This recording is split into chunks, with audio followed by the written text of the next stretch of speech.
You came here. You're allowed. You don't have to worry. I'll keep this. Okay, perfect. Okay, so based on what you said before, and a lot of people here have already tried implementing lean startup practices, what I'm going to try and do is go a little bit quickly. I don't want to go over the basics too much, but I just want to make sure everybody understands kind of the basic vocabulary, right? Okay, so what does MVP stand for? Minimum viable product, that's what it stands for. Okay, and now what does it mean? Minimum viable product. Hola? What does it mean? It doesn't do anything. It's a charade. Can you hear me? Okay. It's a minimum experiment that you can create and think and see if it's viable. Okay, I like the word experiment, but you're not allowed to use the word you're defining in the definition. So you can't say minimum and viable in the definition. Anybody else? Yeah? Something you start with, a test, yeah, all of that makes sense. Yeah, like that's also another popular definition. There's a lot of different ways you can express that. A lot of people just think of it as just the first version, like whatever you put out. And it's got a P in it, and the P stands for product, so it must be something that you actually give to the customer. But if you look at the definition that Eric Ries gives, it's quite different actually, right? He gives examples of MVPs like Dropbox. You guys know Dropbox? Yes, okay, so just a video on a page, right, that you hit play, it explains the story, and then ask for an email address. That's called a smoke test. That's very common, right? But that's not a product by any means, right? It delivers no value to the customer whatsoever. Right, so there's a little bit of a, let's just say it this way, the term sucks. It is a not useful term. I do like experiment, I like the word test. One of the problems we have with Lean Startup is that it's comprised of a lot of these buzzwords, many of which aren't pragmatically useful. So what I'd like to do today is maybe run through a couple of simple exercises that we can do together as a game and try and get to the heart of what an MVP is, what Lean Startup is, and how we can pragmatically apply it, and give you some tips as to where most people go wrong when they implement Lean Startup. Aside from that, we're a really small group. You guys can come right in. We've got plenty more chairs. Sorry, I'm wearing a shirt today, but this is unusual. I just saw a client. I'm very informal, so just come on in. Okay, sorry. So what was I saying? So let's start with this then. Let's play a game. This is a pattern guessing game. Okay, so I'm going to give you guys 3 numbers, okay, that relate to one another. There's a pattern or an algorithm that relate to each other. So you engineers will have fun with this. Your job is to guess the pattern, guess the rule, okay, guess the algorithm. Have you played this before? Okay, good. That's all you have to do. For the winner, I didn't bring one with me, but I will attempt to mail. Oh, I have stickers. I have awesome stickers. I have really cool stickers. I have a sticker like this that'll be actually very useful for you later. So I have really awesome stickers. Just take my word on how awesome they are for the moment. First person to guess the rule wins. There's no penalty for guessing a wrong rule. You can guess as many times as you want. So you can only either guess the rule, or you can give me 3 numbers and I'll tell you if it fits the rule or does not fit the rule. If you've seen this before, don't play. Yeah. Okay. So I'll give you 3 numbers to start with. Okay. Does it make sense, the rule? Yeah. Of the game? Okay. All right. No, of course I have to think of the numbers. I did just arrive like 6 hours ago, so you'll have to pardon me. I'm a little jet lagged. Okay. So your first 3 numbers are 2, 4, 8. First person to guess the rule wins. What? No, not the rule. Hmm? No, nothing. You're allowed to guess. You're allowed to guess. No, not the rule.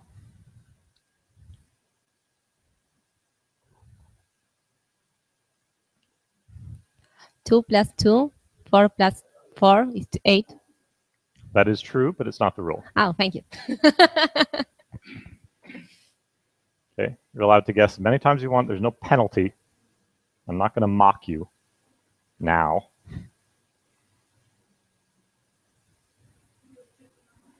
Two, 4, 8. And if you multiply like 2 multiply 2 and 2 multiply 4 is 8 also. That's also true, but not the rule. Okay. Are you saying the numbers have to be on an exponential curve? No, not the rule. Not the rule. What? Remember, you guys had 2 options, right? What? 2 options only? No, you have. Ah. There are 2 things you can do. You can guess the rule, or you can give me 3 numbers, and I'll tell you if they fit the rule or don't fit the rule. Oh, okay. Fits the rule. Nice. Not the rule. Fits the rule. Not the rule. I need 3 numbers.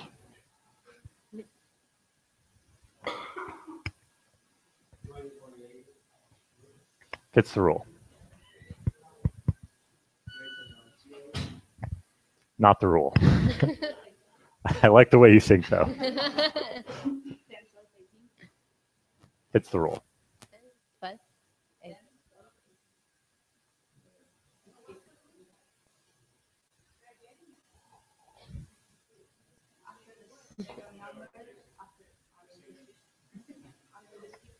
What was it? Sorry? No, they're just saying numbers. That's also not the rule.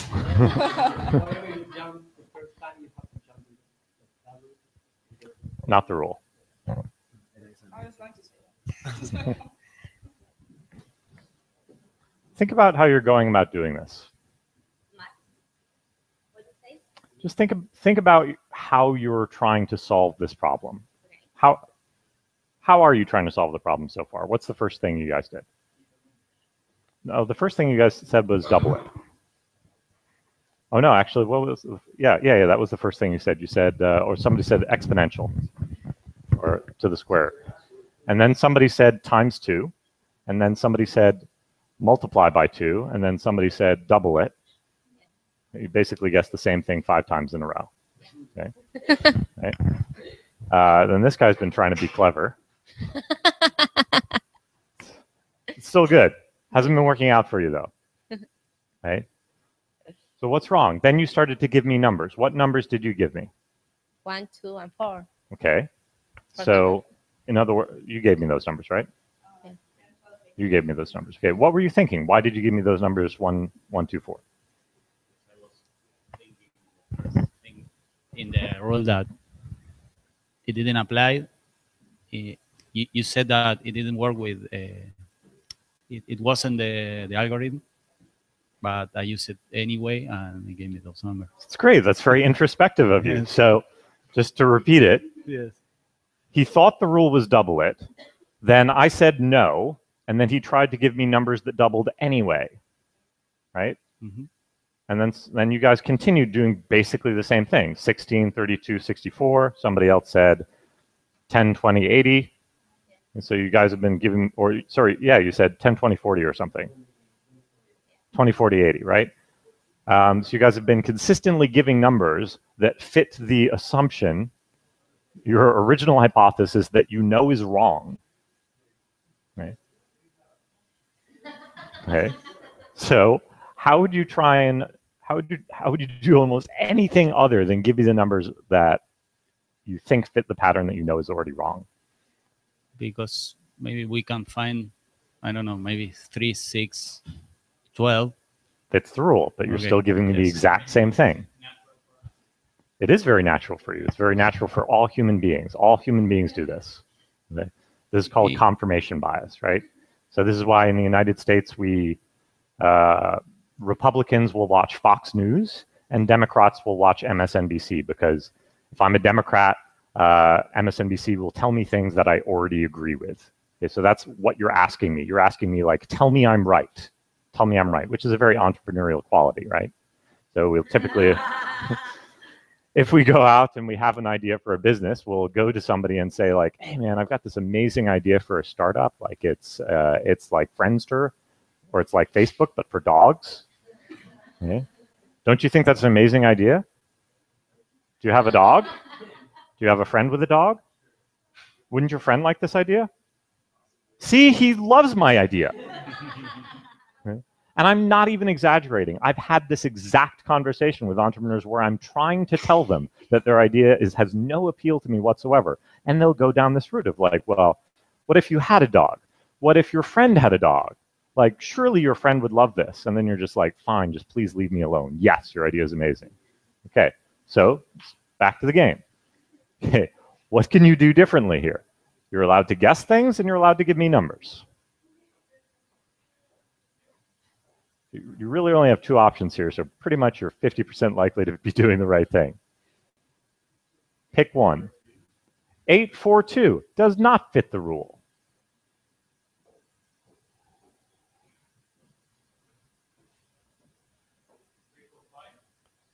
Three, four, five fits the rule. 5, 5, 4, 3 does not fit the rule. The rule is the next number is higher than the previous one. That's it. Yes. That's the entire rule. Numbers go up. That's it. Okay. So you'll get a sticker, but in fairness, stickers are really cheap, so I will give everybody a sticker. Because you try, right?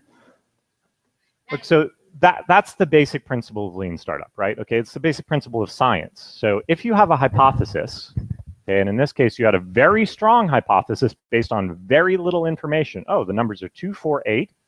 Clearly the rule is double it, right?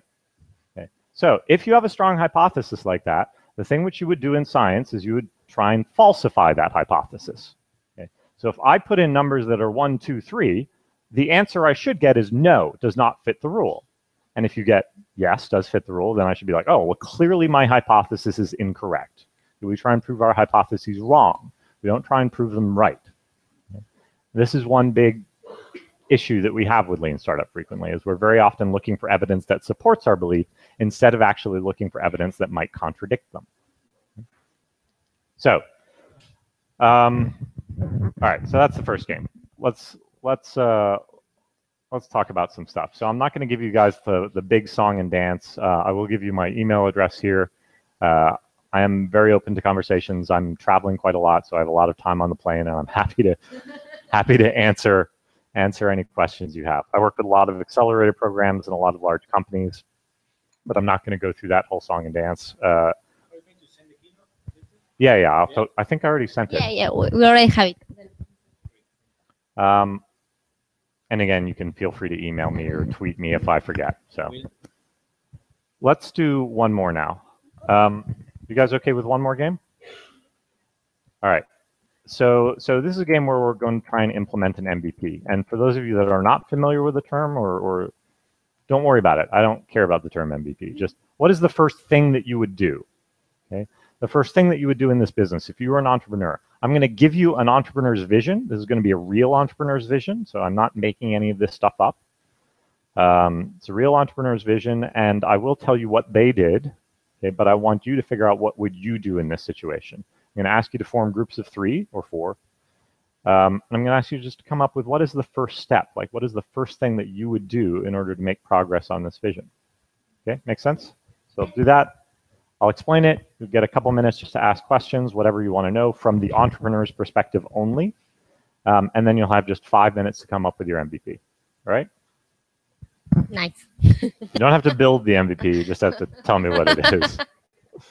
Okay, so this particular guy's name is Aman. He's British. He lives in Manchester, England. And, sorry, you acted like you knew who this guy was. Okay, good. So also, it would be weird and unusual. So Aman lives in Manchester, England. He's just graduated from business school, and he has an idea. He actually, I think it was South America. So he recently went to, I think, Colombia, and he knows a lot of musicians in Manchester. Manchester's a pretty big music town, and he met a lot of musicians in Colombia. And one of the things he noticed was that musicians pretty much all over the world are basically the same. They're really good at playing music. They love playing music, but they're absolutely terrible at marketing themselves and getting jobs and earning money.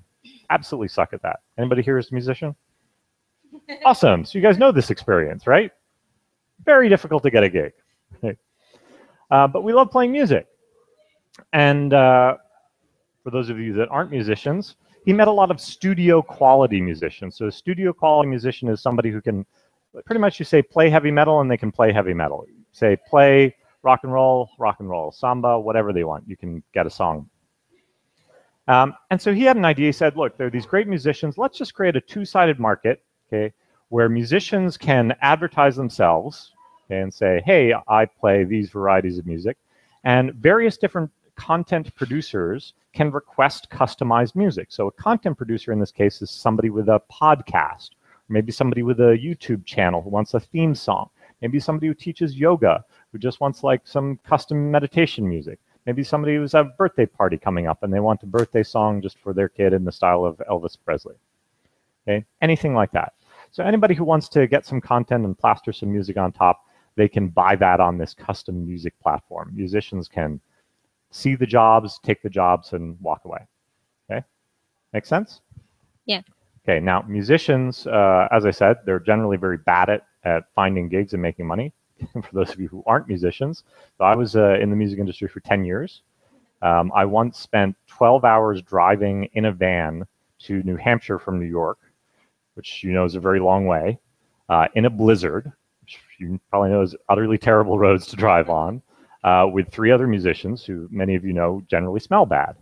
And I got paid a grand total of $50 for that. Okay, so we were willing to do almost anything for money, okay, for very, very little money, as long as we get to play music. So, to sum up, he wants to create a two-sided market. He wants to let musicians do what they love, playing music, without dealing with the marketing. Create a two-sided market to connect musicians in low-cost countries with content producers. The constraints, he has no technical co-founder. He is not an engineer. He is a business student, just graduated. Right? He has about $1,500 US in his bank account. And that's it. No technical co-founder, very little technical skills. Okay, he cannot code at all.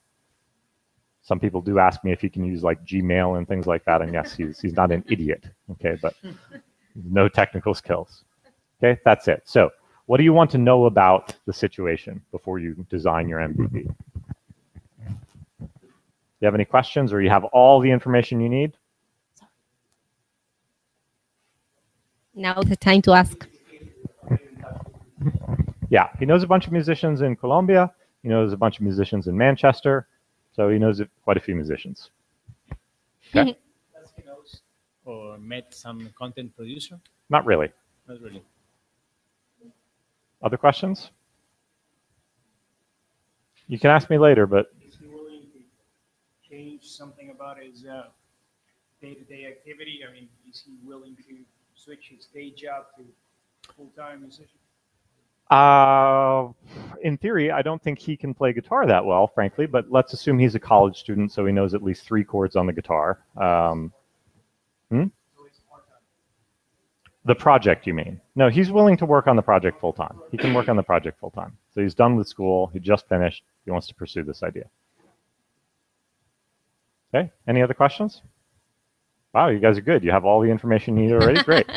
Okay, so just divide up into groups of 3 or 4. So you're all adults, so figure this out amongst yourselves. No, 1, 2, 3. Sorry, 1, 2, 3, 4. The content producer is more like a B2B business or B2C? Like, it's up to you. up to me? He's an entrepreneur, so his idea of the market is... Yeah, some more tea.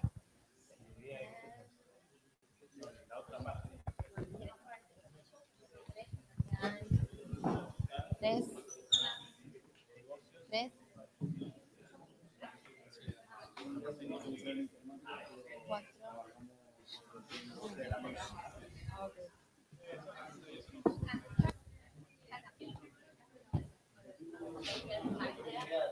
Yeah, that's fine.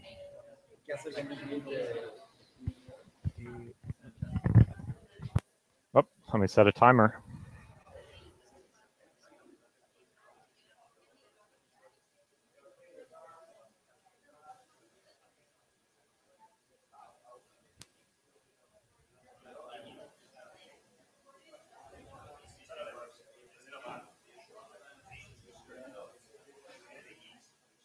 He has.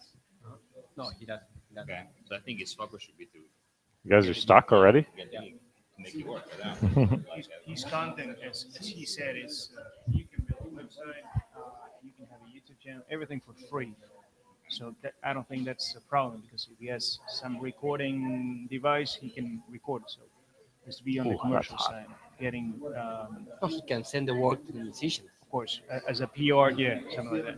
So that, ¿Cuál sería ese producto mínimo viable sin esa habilidad técnica? técnica de crear una Sí, plataforma. y que solo tiene $1.500.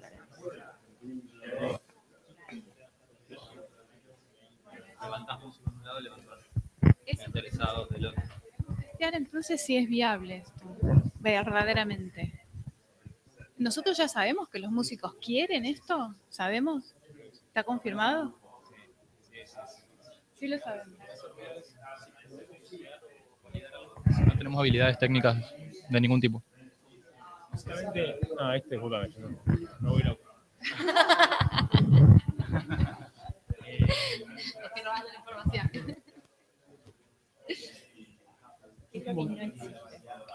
¿Qué? Bien. Bueno, y así ganamos nuestro primer $1.000.000. Bien, la solución del millonario. Acá soñando algo. Entonces, ustedes como músicos, me decís que no existe. Y se Sí. conectar. Sí, sí. Existen sitios donde, por ejemplo, un creador de contenido especifica un requerimiento y los músicos postulan todas sus ofertas. De hecho, ponen la música ya producida y se elige la mejor música por votación y solo se le paga ese. Es como un sistema de freelance donde la gente ya propone la solución y se elige la mejor y se le paga solo al mejor. Y el recibo me refiero a todos los que no fueron elegidos. No ganan nada. Es algo así como nada, como apostarle.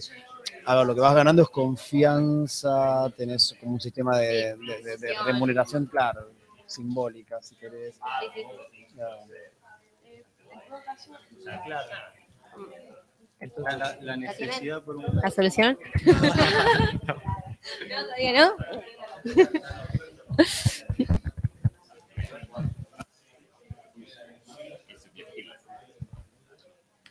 You have 2.5 minutes left. Oh, you ready? It's okay. He's Spanish. I know you're. All the groups are speaking Spanish, and I say, why here? Huh? Yeah, of course.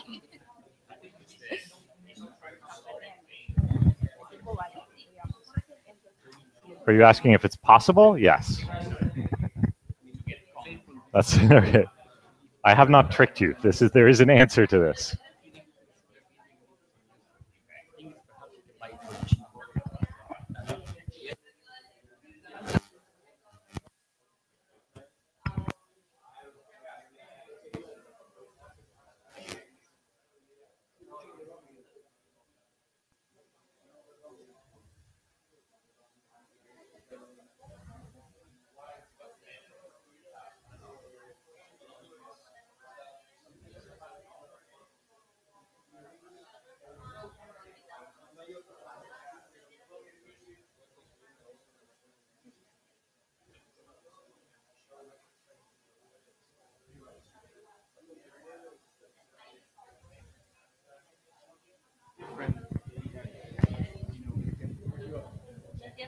Yeah, it could be one thing. That's a good point. Yeah, that could be a hypothesis to test. Do people in Manchester want Colombian music? I want to be a busker, but I think that today you can find any kind You have 1 minute left, so wrap it up. whatever you want. But you need the gig. You need to go to a bar or a pub and play the music, or you can sell it online. But you need to show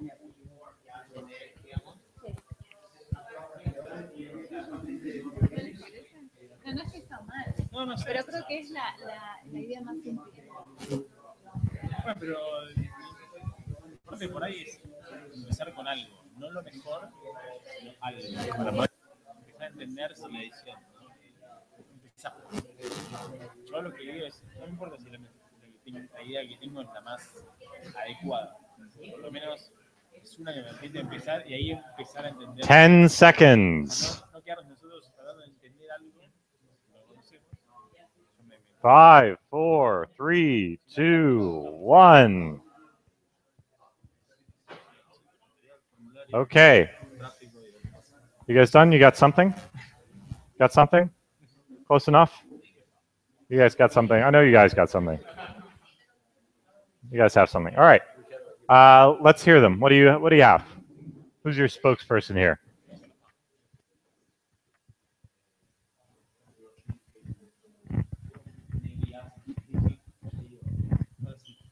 Could ask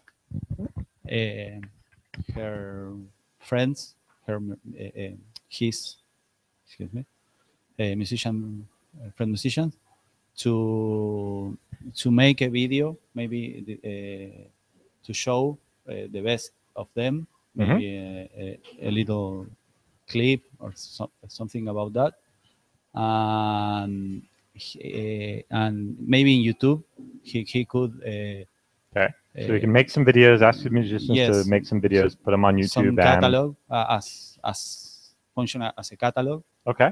And then he could create some kind of form or web form. Okay.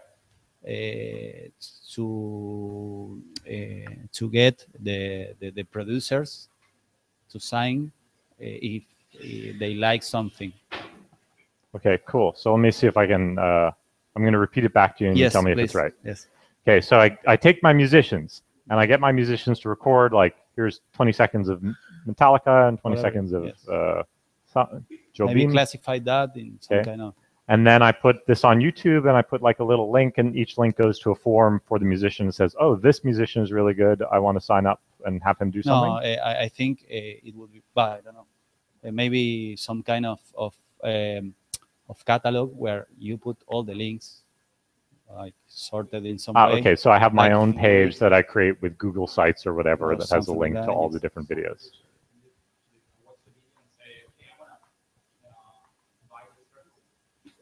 Okay, great.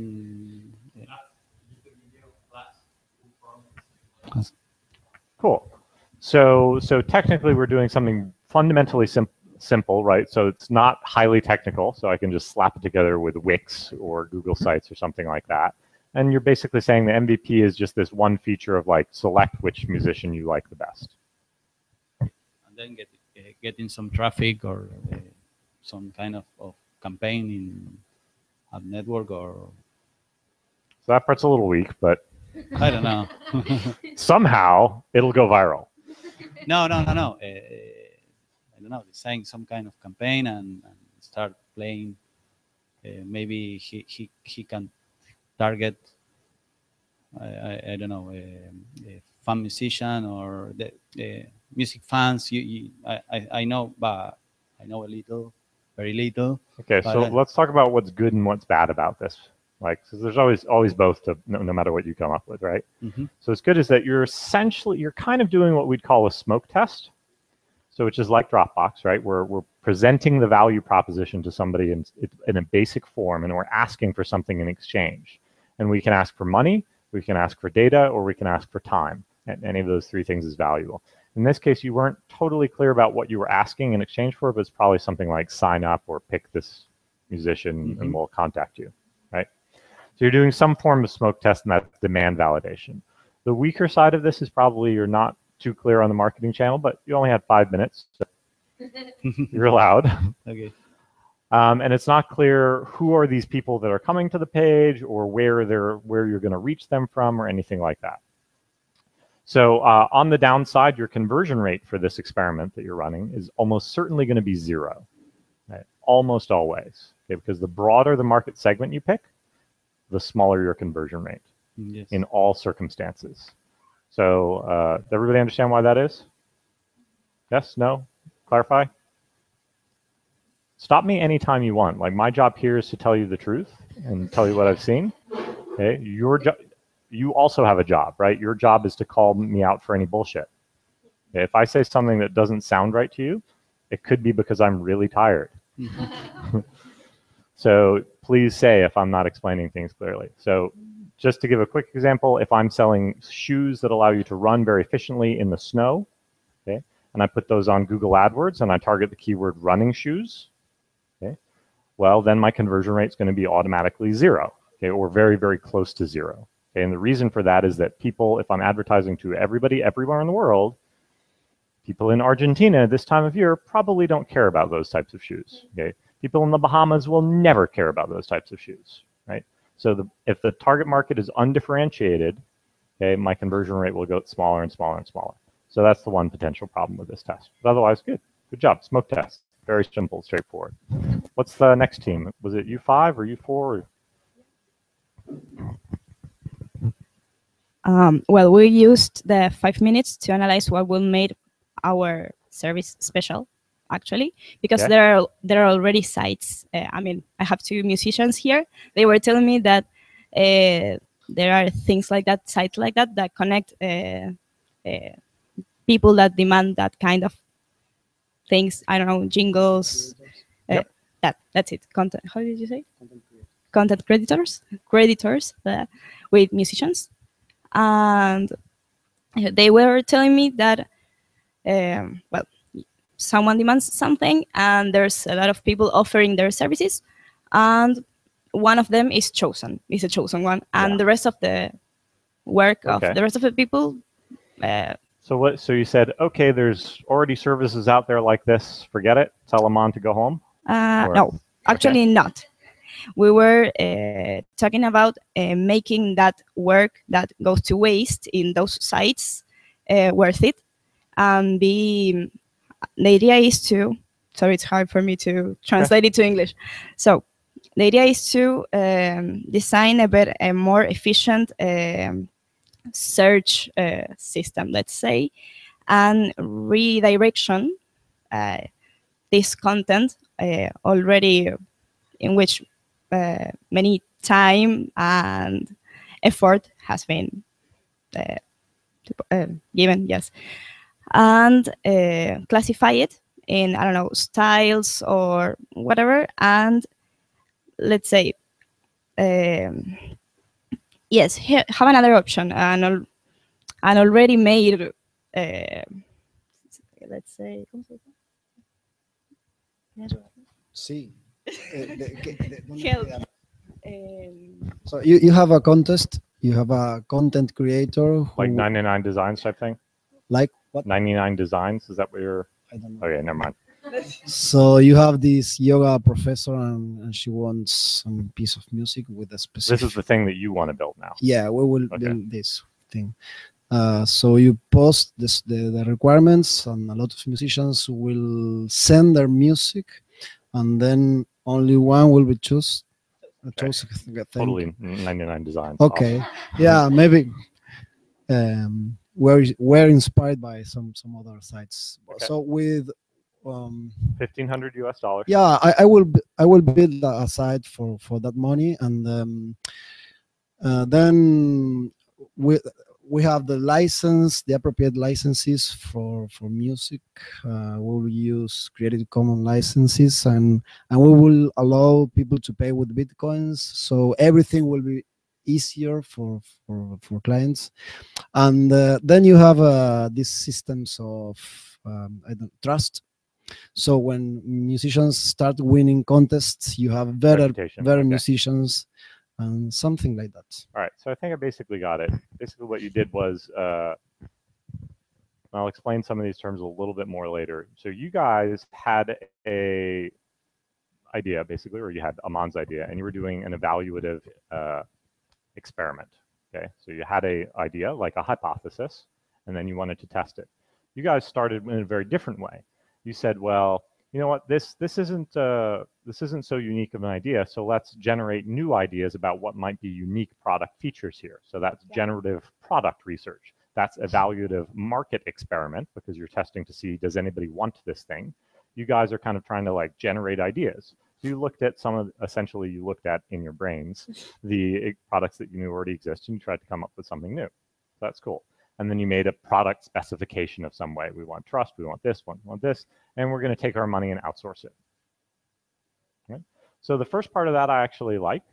Okay, that's perfectly valid. It's not classically called a lean startup technique. Okay, but going out and looking at other people's products to see what's out there is kind of a no-brainer. You should do that. That's a good thing to do. It only takes you 5 minutes. You already even know them.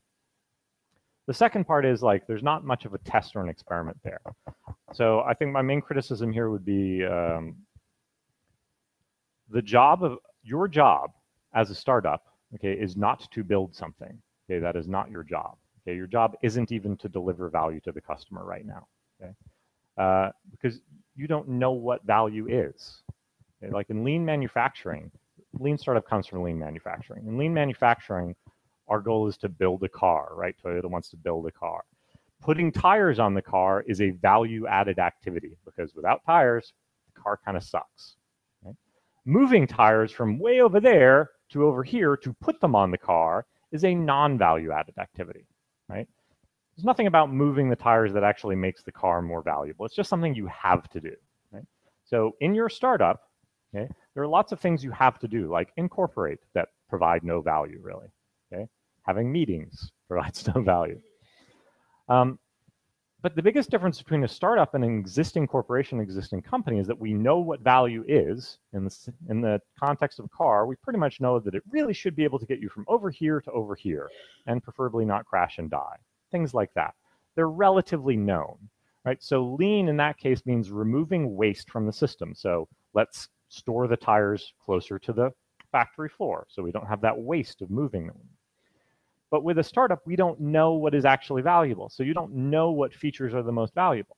It's totally unknown most of the time. So what we need to produce as a startup is not actually a product, it's a business model. Okay? We need to understand what are the components, what are the value propositions, what are the things that we need to do in a systematic way to deliver value. Okay? But we still need to know what value is before we produce it. Okay? So when we're trying to produce the value, then writing lines of code or even outsourcing it would be a value-added activity. Okay? But when we don't know what's valuable, that could be a complete waste of time. Basically, the thing we're trying to produce as a startup isn't a product, it's knowledge. Okay? So a business model is composed of bricks of knowledge about your customer, about your value proposition, about your channels, and so forth. So anything you're doing that doesn't produce knowledge is wasteful. Right? So in this case, building a product specification while entertaining, because it makes us feel good, is technically wasteful because we don't know if the customer wants that. Okay? Whereas if we run an experiment to propose like, hey, here's the list of musicians, and ask people to contribute something, that would be valuable even if it fails, right? Because let's say you do that and nobody signs up. That would tell us something. It would tell us, wow, our marketing channel was bad, or people don't want this, or people don't understand this. It produces some form of knowledge. That's the goal. So keep that in mind as we go forward. Same thing as original, right? Think about to the guessing game. Okay? The first guess was reasonable, double it. The second time you guessed the same exact thing, that was wasteful. Okay? Putting in numbers that were like 1, 2, 4, 16, 30, 32, 64. That was wasteful because it wasn't generating any information for you. So if it doesn't generate information for you, stop doing that thing. Cool. Market research, though, for some reason, lean startup people stopped doing that. It's perfectly reasonable. You should do that. You guys had another team, right? Okay. So we just stopped by thinking about the fact that he has no technical abilities. And at first we thought about kind of talk about a platform or some way to connect both sides of the market. Or YouTube and Facebook channel to exhibit musicians. Yeah, but then I was just at the end, I was trying to tell the idea, so I didn't really check much with them. Just but go for it. yeah, so pretty informal here. So. Basically, so starting without a two sides market, meaning that for this guy can choose, let's say 5 musicians from Colombia that maybe he already knows, and in charge start checking out if in the market in England there are people that wants to in charge jobs to these musicians. Let's say it's yoga teachers, as you were saying, checking out if yoga teachers would like to in charge music customized, and he would just give these jobs to the musicians he already knows. Okay. And for that, he will start like doing the first sales by making sure that people wants to in charge music, Right, and then so just direct sales, one-to-one. yeah, and then at some point he would do that just with emails. He already knows these musicians, and he only needs to invest money in reaching maybe the yoga teachers. But then at some point, he will be able to open the market to musicians. That the hypothesis is that he already knows that there are a lot of musicians that wants to. Great. So you guys are doing something that's very, very important, right? You are narrowing the problem down. Okay. So the first thing you said was, well, this is a two-sided market. You said, which side is more important? One of these sides is clearly not important, the musicians. We already determined that they'll do almost anything for very little money. So you don't need to worry about them. So you narrowed it down. And then you looked at the other side of the market and you narrowed it down even further and said, let's not target everybody.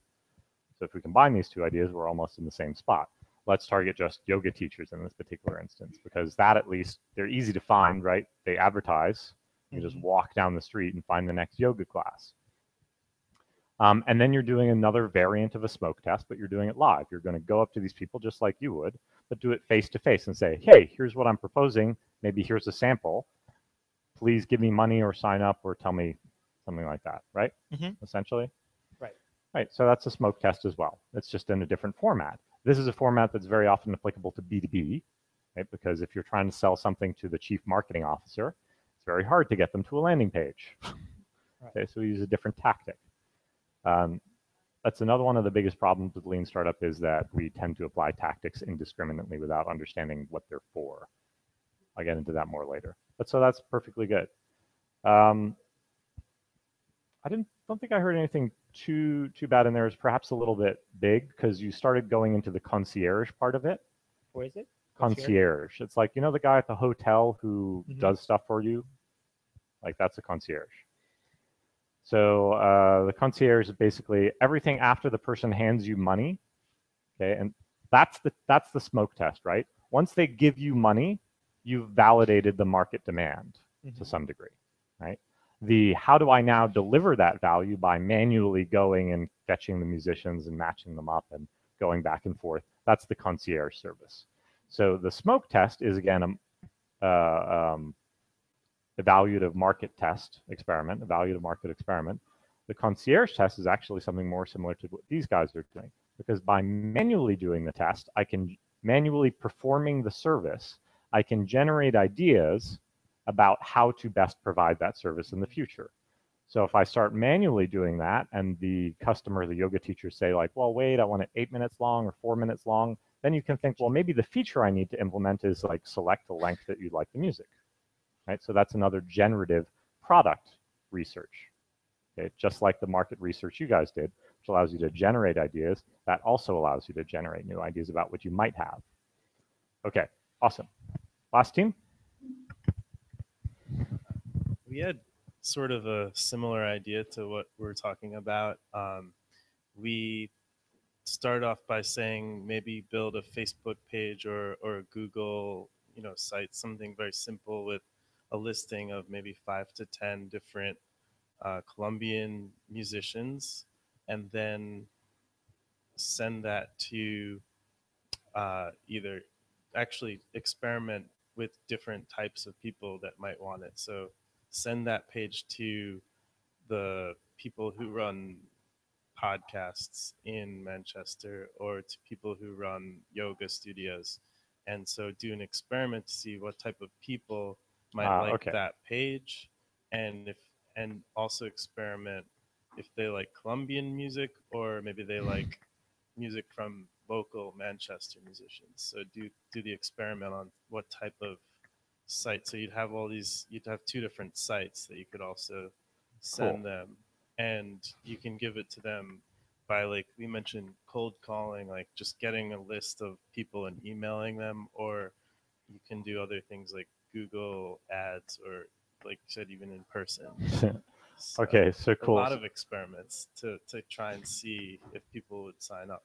So on the good side, again, you're doing a smoke test. You're presenting the value proposition to some segment. Not small. Oh, it's not. We are aware that we have the musicians to do the work. So, yeah. At the beginning we said like if we get the gigs, so we can deliver them. Yes. So the first part is a smoke test, and then delivering it is the real product, essentially. So cool. So that part's great, right? So you can segment it down there and say like, oh, well, nobody signed up. Let's not bother to deliver the actual product. And you've also kind of tried to narrow it down and said, oh, there's a lot of different types of audiences that we could address. There are a lot of slightly different value propositions like local musician or foreign musician or whatever. So the one probably criticism I would have here is that running A, B, C, D, E, F, G tests simultaneously, or multivariate tests, which is what you're describing, where you're going to change several things in each test, like not only the target audience, but also the value proposition you're doing, is very, very hard to do at an early stage company. Most people will invariably screw it up. You also have a very small sample size, because if you're only targeting like yoga teachers in Manchester, I don't know how many there are, but let's assume there's less than 100. Okay, so comparing the results of those two tests are going to be very difficult because your sample size is so small. You guys know what margin of error is? Some of you do. Some of you have blank stares on your face. Okay, so margin of error. You know those you just had a presidential election, right? Right. Okay, so you remember the presidential polls where it's like this guy is winning or this guy is winning, and it'll be like 51% versus 49%, right? And you know that like really small down in the bottom right-hand quarter of those surveys, they say plus or minus 4%, right? That's margin of error. Okay. Yes. We should just translate the terms to. It probably makes more sense. So 51% to 49% plus or minus 4% means you don't know who's winning, right? So sample size of 100, your margin of error is like plus or minus 9%. So it's very unlikely that you're going to be able to tell the difference in the situations. And if you do now A/B tests between those groups, now you don't have a sample size of 100, you have a sample size of 50 and 50. Okay, and if you now want to do ABC tests, you have a sample size of 33, 33, 33. So you're not going to be able to get results from that test. So that's the only danger there. Cool, awesome. So all of those ideas are good. There's no right or wrong answer to this. I've had groups say like, he should go get venture capital, which he tried to do and failed. I've had other groups say he should get a job. This is a terrible idea. This is also totally a fair answer. What Aman actually chose to do is he approached this in a kind of unusual way. I'm not specifically endorsing or discouraging you from doing this, but this was his thought process. He said, okay, I want to make this thing for musicians, but if I was a content producer, right, and I had like a YouTube channel which I wanted to put music on, why should I pay for music when there's so much free music out there? Like if I'm going to pay for customized music, well, then I should be able to like make more money out of my podcast than not, right? Otherwise, this is pointless. Make sense? Okay, so far this was his thought process. So he said, all right, well, I'll just become a content producer. I'll purchase some music from my musician friends, and I'll use myself as a case study. So he sat around and thought, well, what can I produce? What type of music can I produce that I can somehow resell? And allegedly, although to be perfectly honest, I told this is exaggeration and how much is reality at this point. But allegedly, he's sitting around and he's at his friend's house, and his friend has this little dog. It's called like a pocket dog. You know, it's like a dog, small dog with like either too much hair or too little hair that barks incessantly. You have one of these dogs? No, okay, good. So the little dog's running around, is going, "Rawr, rawr, rawr, rawr." And he's like, oh God, I just wish this dog would like calm down and shut up. And then he's thinking about his startup idea, and he's like, well, wait a minute. You know, there's meditation music for people. Why don't I just create like some meditation music for the dog to chill the dog out? Because this seems like a problem. Let me just solve that. And if I can sell that music, awesome. So he does that. He calls up his musician, you're my musician friend for today, and he says, could you make me music that would calm the dog down? And friend thinks about it and goes like, I don't know, why not? Let me do some research. Friend goes away for 48 hours, comes back with a track. And Aman takes this music, puts it on his MP3 player, plays it for the dog, and the dog like barks a little bit and then starts doing this thing. Okay? And then the dog sits down and goes to sleep. It's like, this is awesome. So Aman takes the video. He videotapes this whole thing. Takes the video, posts it on YouTube. Okay? And at the end of the video, he says, hey, if you have this problem and you want to purchase a whole album of music that will put your dog to sleep, send me $20 via PayPal, or post a video of your dog listening to this music and going to sleep, and link back to me. So he does that, and then he spends a little bit of his money creating the most wonderfully designed site in the world called relaxmydog.com. It's beautiful. And he posts this video, and it's very small on the screen, but it has over 2,700,000 views on this video. And this was like 2 years ago when I took this screenshot. He has almost 12,000 subscribers subscribed to a YouTube channel which shows nothing but videos of dogs going to sleep. That's it. And he's making money. When I first met him about 2 years ago, he was making 5,000 British pounds a month. That's just like $7,000, $8,000. Yes, selling advertisement on the YouTube channel plus the actual music. Selling ads related with dogs, not? I don't know what the ads were for. No clue. So, okay. There's good and bad about this. What's good first? Oh, sorry, let me tell you one other thing. 6 months later, I happened to meet him again. So first of all, $7,000 US for a student per month, not bad, right? Pretty good, pretty reasonable salary.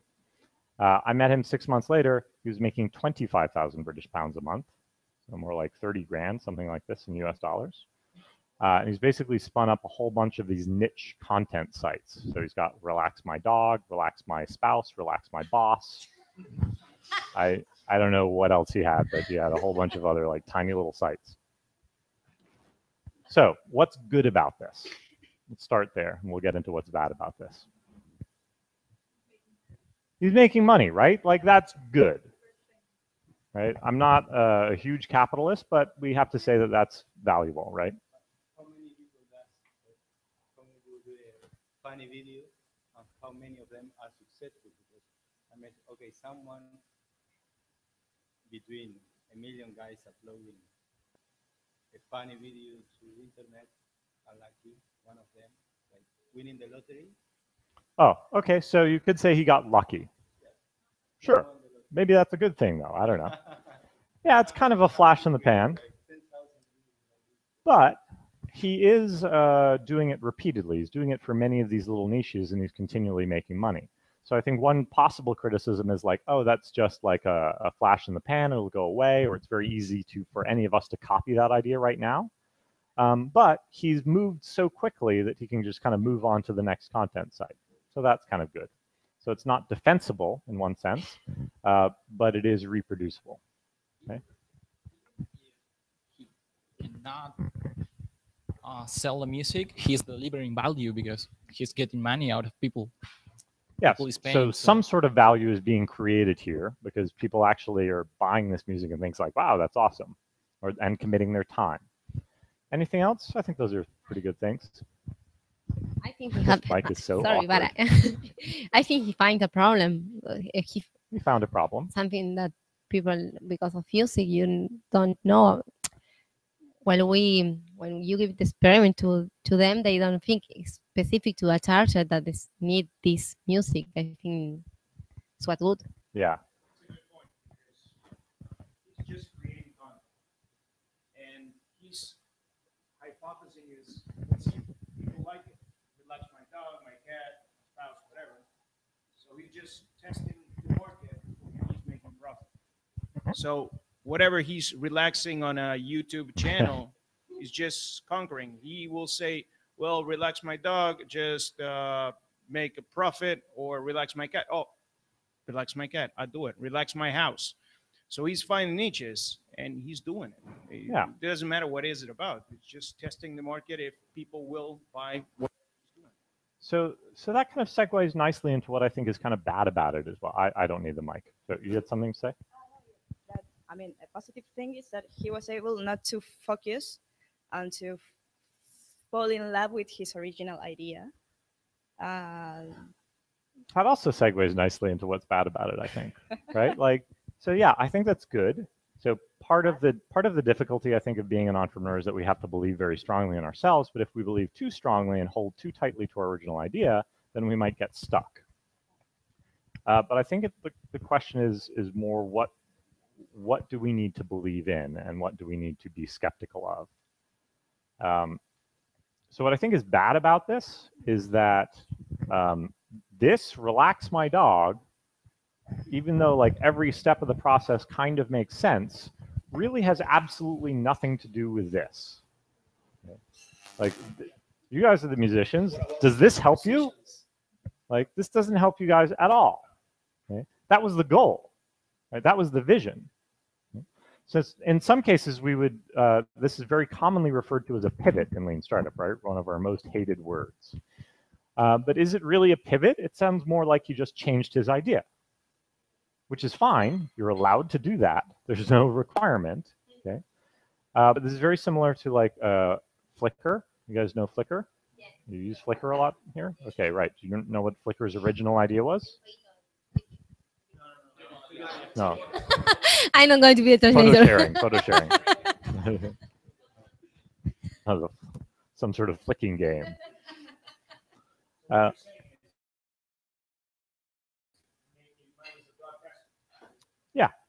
Okay. Again, which is acceptable. I'm not hugely capitalist. I'm also not hugely anti-capitalist. You're allowed to go make money. I have no moral objection to that. But if your goal was to go and help musicians, you have failed, right? So Flickr, what was Flickr's original idea? Massive multiplayer online game. Okay. A game. What was Groupon's original idea? Everybody knows Groupon, right? Yeah. Okay, what was Groupon's original idea? For a pet. One thing to many people. Nope. No, for a pet, something for pets and dogs. Nope. Or something like that. Good guess, though. Nope. Nope. It was kind of crowdfunding for nonprofits. Okay. Nonprofits. Okay. It was called The Point, and the point of The Point was to raise money for nonprofits. So again, Groupon made a lot of money. Okay. Did it fulfill its original vision and idea? Probably not. If their original idea was, I would like to make a lot of money, sure, it succeeded. But if its idea was help nonprofits, it's kind of cataclysmically failed. Groupon is actually quite well known for crushing small businesses. Maybe that's the function of Groupon, is to like absolutely kill businesses. So calling it a pivot is really a misnomer in some degree. Like Lean Startup, one of the big criticisms about Lean Startup is that Lean Startup lacks vision, that we can just A/B test our way to like something ridiculous, like relax my dog. And certainly you can. Again, you're allowed to do that, but that's not the point of Lean Startup. The point of Lean Startup is to have firm belief in a vision. Okay, in this case, the vision should be, who are you going to help? What value are you going to create? But not in the feature. Okay, we don't hold tight to the feature. If you look at a competitive product and say, oh, there should be a reputation system, and it turns out nobody cares about that, then what does it matter? Okay, if your goal is to help your grandmother who forgets to take her diabetes shots, okay, and to make it less painful to stick herself with a needle every day, if you can solve that with a pill versus a shot versus a reminder system to remind her to take her pill, like, what does it matter? You're helping a real, genuine human being. You have a vision, right? That's the purpose. Okay, so that's what we hold strong to. Okay? But you're allowed to change all the features you want. But what about if the vision, it's only your vision, and the Lean Startup let you realize what if it's a that delusion, essentially? Sorry? What if your vision is a delusion? Yes, an illusion. Yes, or a hallucination. And also, yes, and the Lean Startup let you see that that vision is nothing but an oasis, no? But see, that's the thing. It's like it depends how you define a vision. If you define your vision as I would like to build this product with this reputation, I'm just going to pick on you because I remember you guys. I want to create a two-sided platform which has a reputation system and as a competition which allows people to submit ideas. If that's your vision, yeah, you should probably toss that away. But if your musician is help musicians, okay, what evidence could I possibly provide to you that would tell you that musicians are not worth helping?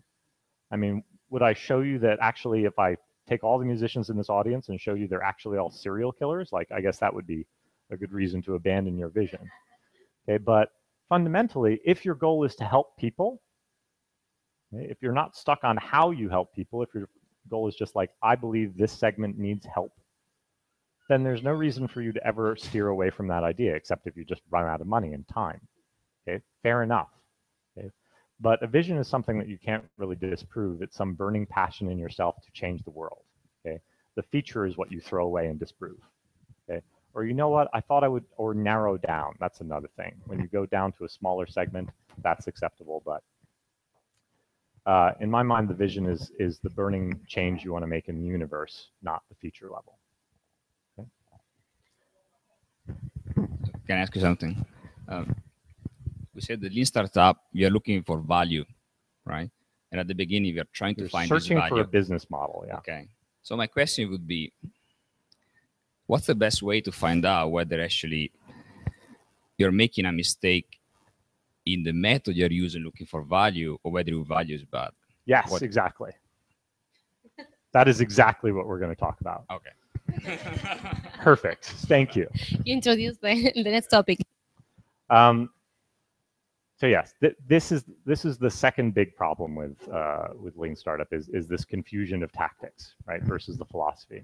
I do want to show you guys one more. I'll show you one more which kind of exemplifies this particular issue. So I'm going to go backwards here. I'll show you the test, and then I'll tell you what the startup is. Okay, so you guys can help me interpret the results of this test. So this is an ABC test. Okay. This is for Yokudo. I know it's a little hard to see from the screen size, but it says join Yokudo, enter your email below for early access, enter email address here, go, right? So it's a typical type of landing page test, smoke test. Here's version A, here's version B, okay, and here's version C.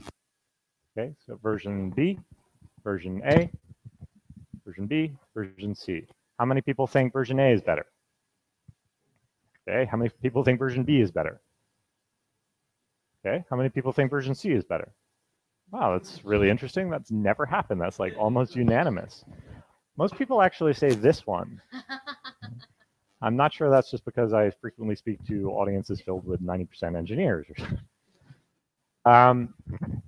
Anyway, this is actually the best one, or so says my friend Matthias. I would actually agree with you. I would have thought this one would win because the eye, from a design perspective, the eye is tracking towards the call to action, which I think is generally a good design principle. But the point of this is, damn, I thought you were going to know it. This is a stupid smoke test. What is this product? Huh? What? Don't know. Headphones? Yep. Nope, not the headphones. Nope, not Spotify. This is a social news aggregator.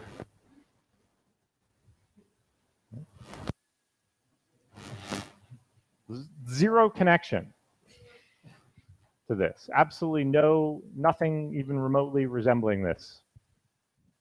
The problem with this test is that they're essentially asking the wrong question. Okay? They're asking which one of these pictures would convert better, and it turns out that this one converts at over 25%, which, by the way, is incredibly high for this type of test. Okay? 20% for just getting an email address is like, wow, you're doing really well. 25% is very, very high. So they got over 25% of people signing up, but they have learned nothing from this test other than that people like pictures of pretty girls, I guess. Duh. Right? They're not actually validating demand because they're not presenting the value proposition. Okay? So the emails that sign up are maybe kind of purchasing mystery. Maybe they think they're signing up for a dating site. Maybe they think they're buying earphones. You don't know. So the test actually tells you nothing about that. And this is the case, which we have very often in Lean Startup, where basically somebody read about a smoke test. Again, this is a real startup.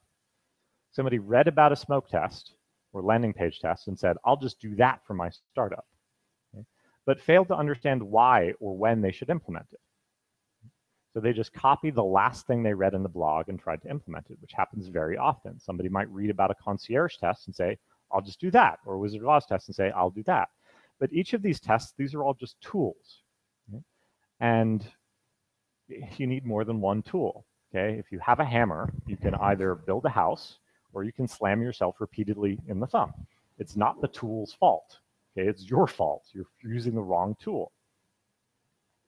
So when we look at all these things, we really have to understand, like, what's the point? What's the difference between the tactics and the philosophy? As far as I'm concerned, the philosophy of Lean Startup is fundamentally very, very simple, right? It's not about any of these buzzwords. Okay, this is irrelevant. Okay, I don't care if you know the term MVP or concierge test. What's important is, number one, ignorance. Okay, we have to start with the phrase, I don't know. Right, so you guys started by analyzing risk. What don't we know about this? We know musicians will do almost anything for money, so let's focus on what we don't know. Okay? In the numbers game, if we generate a hypothesis and we focus on what we're trying to learn, we're much more likely to come up with an answer. You guys were absolutely stuck. Okay? Absolutely stuck because you were convinced you knew the answer and you couldn't get away from that. You weren't even asking any reasonable questions. So if we can identify what question we're trying to ask, then we can design a test to answer that question. And that's the point, right? That's why we're trying to produce knowledge. If we know what we don't know, then we can answer those questions. Ignorance. Number two, perspective. The source of all knowledge is outside of ourselves. It's outside of the room. Okay? We need to run experiments, many small experiments, some quantitative, some qualitative, to try and kind of triangulate what the user actually wants. When we're early stage like this, we need to run, we're generally dealing with very small sample sizes, as we discussed before. So we need to run several different experiments to get different perspectives on the issue, different possible answers to the question, and see where the overlap is. Perspective also relates to blind spots. You normally wear glasses. Do you ever lose your glasses? No, okay, all right. I'll go over here then. Do you ever lose your glasses? Almost once. Almost once? A day? Or No. in your whole life? Almost once lost my glasses. Oh, you guys are very unusual. I know, I lost them all the time. Why? Where did they wind up when you lost them? Actually, let me answer his question first. Why did I lose them? Because I couldn't see. All right. When you lost your glasses, where would they turn up? Wherever. Right? Mine would always turn up on the top of my head. Okay, almost inevitably. Like, the whole point of a blind spot is that you cannot see it. Right? So the answers may be obvious to somebody else. I just go and ask my girlfriend, and your glasses are on the top of your head. But they may not be obvious to us. Okay? So we can't necessarily identify those points of ignorance for ourselves, but somebody else can. So in terms of getting perspective, yes, I mean data outside of the building, but I also mean asking the right questions. And the most valuable resource for you as an entrepreneur is not somebody like me, okay? It's different. Each other, somebody different from yourself, okay? One person here who isn't familiar. Are you guys in the same company? No? Okay, so, but not each other, right? Like you're two 30-something white guys, basically, like Spanish guys, right? You have the same perspective, and you're both musicians, right? This is not useful. Get somebody else's perspective, anybody else's perspective. In fact, so I have to do a lot of these innovation tours in Silicon Valley with, and they always have like these C-level executives coming into town. And so it's like 50 to 60-year-old white guys and like one woman. We break them up into the same teams for the same game, the Relax My Dog game. One team always performs better. Always, always, always. Team with a woman. Every time. Try and get some perspective and some diversity. It's very well established. This always helps you. If there's one thing you can get out of this meeting, it's not listening to me. It's exchanging business cards with one other person that you can explain your business idea to, and that person can challenge you and ask the right questions, ask the stupid questions.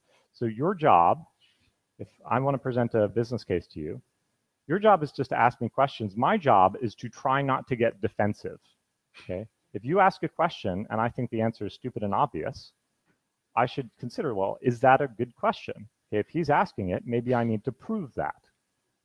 Okay, that's all.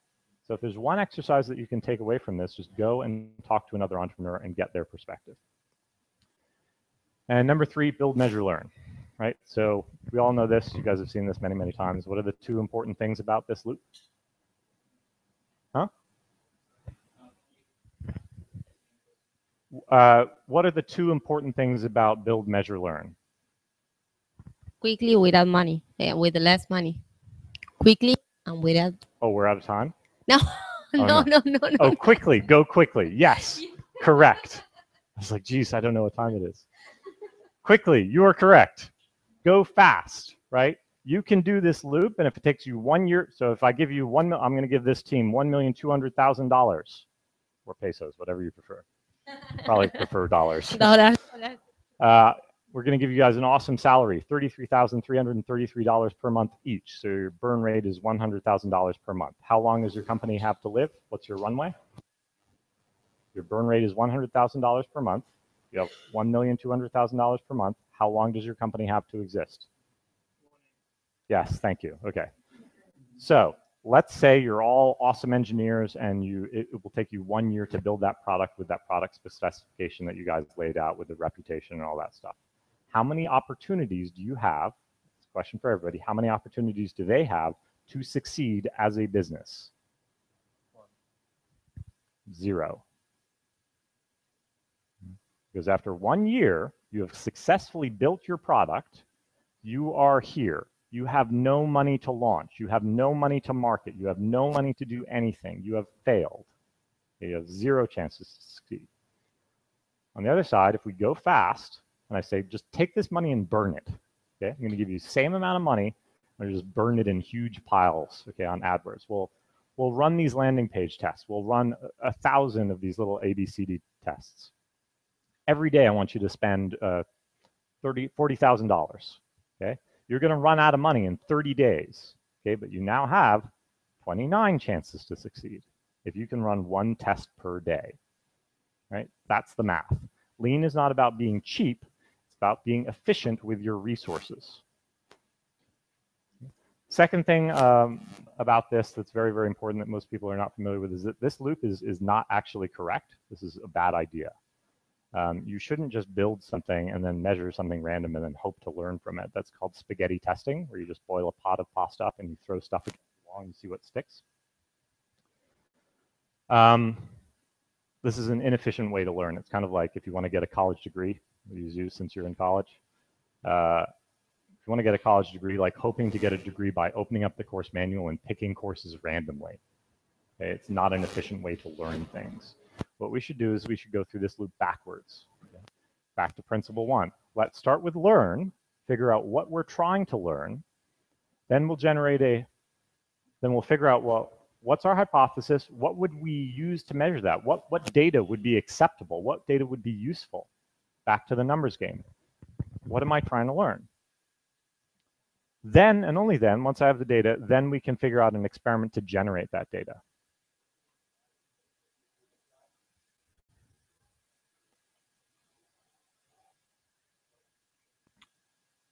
Or when you're designing a hospital, right? So we do this in hospitals sometimes. We could just design the map, hope, and build it, and then see what works. Okay? But at that point, the walls are already there. It's very hard to move, right? It's very expensive to make a change at that point. In the case of a hospital, what they sometimes do is they will go into a large open warehouse, okay, and they will take blue tape, so blue painter's tape, and just put it down where the walls should be. Sometimes they'll put up cardboard walls, and they'll ask certain questions like, is the layout of this room effective? Can I get a gurney around this corner? Okay? And they will literally go with a gurney and kind of fake perform these procedures to see if it's actually an efficient workflow for them. Now, it's very cheap to move a cardboard wall, very difficult to move a real wall. These are real ways to apply Lean Startup, even in the case of architecture. And I'll give you another real example. The co-working space which I work out of, called Runway in San Francisco, I did a consultation with them actually on the request of the owner as to how to apply Lean Startup beforehand. And I suggested that they have this big co-working space, and we said, well, why don't we just, like, instead of doing the whole thing, let's just take one section and throw a few startups in, give them some furniture and see how they behave. What sort of things do they like to do? Where do they spend their time? How do they organize their desks? Everybody thought that was a great idea. Then, of course, they didn't do it. Perfect. So 1 year later, they actually built this whole thing, and the first startup moves in. I was one of the first people to do a workshop with a whole bunch of startups. Typically, a workshop with me involves a lot of Post-it notes. You guys use Post-it notes here? Yes, okay, right. We're startups. We're always sticking things on the wall, right? So we go, we've got all Post-it notes, we start sticking things on the wall, and the architects, the interior designers at this point, had decided to use a very efficient paint that protects against dust, right? So it lasts a really long time. It's super cool and good. Unfortunately, it's also Post-it proof. Okay, so Post-its, like, you stick them up, and it's like autumn. It's fall, they're just falling down. It's like complete failure, okay? Even their conference room, it looks beautiful. There's no ventilation in it. It is the smelliest room in the office consistently. It's just terrible, right? So even in the case of very large products, like I work with oil companies, okay? GE builds engines that take 4 years to create. Even GE is attempting to use Lean Startup principles to reduce that 4-year build time to 2.5 years, which is a massive cost savings. Anyway, so in general, figure out what you need to know, then figure out what data would help you, then you can go back and build the experiment. So if what you want to know is, will somebody buy this? The smoke test makes a lot of sense. Okay? If what you want to know is like, hey, we know somebody wants to buy it, but we don't know what features would be best, then doing some competitive market research might make sense. Or doing concierge testing might make sense. Okay? So the right tool for the right job. Because if I just show you the list of tools, it's pretty big, right? And this is not so useful for you. I mean, there's lots of cool names like Picnic in the Graveyard, Wizard of Oz, Takeaway Test, but this list isn't very helpful for you. So instead, oh, and I am probably taking more time than I originally intended. Okay. You guys are still with me? I don't know what time it is, so. We can divide our tools, and I'll make this the last point because this is usually the next biggest problem. So the first big problem that people have with Lean Startup is not defining their learning goal. Okay? If you don't define your learning goal, you will generally learn nothing. Okay? Or you'll run your smoke test, like you guys originally said, you throw traffic at it somehow, your conversion rate is 0 because you haven't clearly defined a hypothesis, and you abandon the idea. You didn't do generative market research. So buckets. This is generally how people divide it up. This is quantitative versus qualitative. This is not a useful distinction for you. Most people make this distinction. It's bad. Okay? Some people say always do qualitative tests and then validate them with quantitative tests. That doesn't actually make a lot of sense. If your question is, who is my customer, for example, if that's what you want to know, there's lots of tools you can use to do that. You could go and talk to human beings. It's a good tool. It's called customer discovery. You could run an open-ended survey. It's probably my least favorite tool, but you could use it, right? You could run focus groups. Also terrible, please don't ever use it, but you could do it. All of those are kind of like fuzzy qualitative, right? You could also do data mining, right? If I have a data set, I could use that to try and analyze who my customers are. So for example, if I want to know, we have this thing in the United States called food deserts, which you may or may not have here. A food desert is like a geographic area where the people inside that area do not have access to sufficient nutrition to meet their daily requirements. We have lots of it. You have lots of it. Okay, great. So we have the same problem. So that means like, so picture America, picture Detroit or something like this. This is an area where people perhaps do not have cars, okay? And the bus system is very bad, and there are no supermarkets in walking distance. So they eat where? McDonald's, correct. It is America. Right? So we can't find that out by doing customer discovery. Okay, I can't just go and like, have you had enough vitamin C today or vitamin E today? It doesn't make any sense. Okay, but we can find that out with data mining. That's a quantitative method. Talking to people would be qualitative. It's more about the rather than qualitative versus quantitative. So what we should be asking is, first, are we trying to learn about the market or are we trying to learn about the product? Right? If you want to learn about the market, smoke test, awesome. If you want to learn about the product, competitive market research, concierge testing, Wizard of Oz testing, actual functioning prototype, as you guys suggested. Okay? But finding about the market was like the first half of what you suggested, actually getting people to the landing page and clicking buy now. That's the market test. The second distinction that you can, yeah, please. Oh, sure. Market, who is our customer? What are their pains? What jobs need to be done? Can we scale marketing? How much will it cost to sell? How do we convince them to buy? Anything that really like belongs to the customer segment or the user segment. Anything relating to them, that's market side. Anything about like what features should I build? Let me test 2 different features and see which one is better. Like that's about the product side. So these are things like, what's the minimum feature set? How should we prioritize? Are people actually using it? Are they not using it? Why do people do that? What do people like or dislike about the products? This is all product side. Right? So keep them very distinct. So that should come after the market on the product. Generally, I would advise you to do that. Yeah, no, the other way around. So the problem with skipping steps is that if you skip steps, it's not saying you can't do it. Do you know the Yo app? Anybody know the Yo app? You know it. Okay, so it's an app that all it did was you could like press a button and it would text Yo to your friend. Okay. That's all it would do. That's it. Incredibly popular for like 2 months. They had like, it was like one of the fastest apps ever to reach 1 million users. Swear to God. Okay. Now the Yo app, I, as a bad engineer, could probably recreate the Yo app in maybe 4 to 8 hours. Okay, it's just not very hard to create. Okay. Now, if the cost of creating that application is so low, sure, you might as well do it. It doesn't make any sense to interview people and say, hey, have you ever really wanted to text the word yo, but like texting yo is too much effort?